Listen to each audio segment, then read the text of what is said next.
carrying on with the 10 most bloodiest mysteries that have yet to be solved. And of course, it's always going to return to the Zodiac. And the Zodiac remains one of the most infamous serial killers in history, primarily because his identity still eludes us. A lot of people became convinced that Arthur Lee Allen was the Zodiac.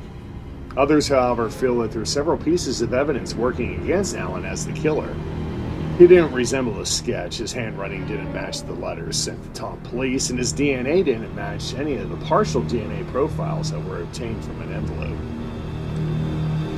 Almost 4 decades old, the case has been labeled inactive for a while before being officially reopened sometime around 2007. Over the last decade, investigators looked into a handful of new suspects.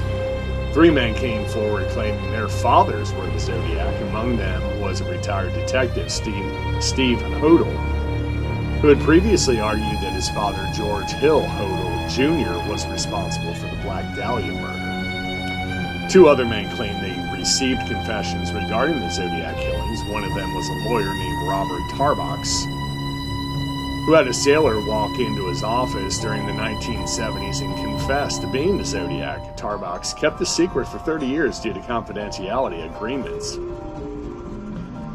The other man, Randy Kenny, claimed that his friend Louis Myers confessed to being the Zodiac on his deathbed. One of the final suspects was offered by a retired highway patrol officer, Lyndon Lafferty. He was part of a group of retired officers that turned into amateur sleuths called the Minimus 7. They had identified the Zodiac as a former real estate agent living in Fairfield, California, who died in 2012. The group presented him under the pseudonym George Russell Tucker. The Minimus 7 claimed that there was a conspiracy behind the investigation.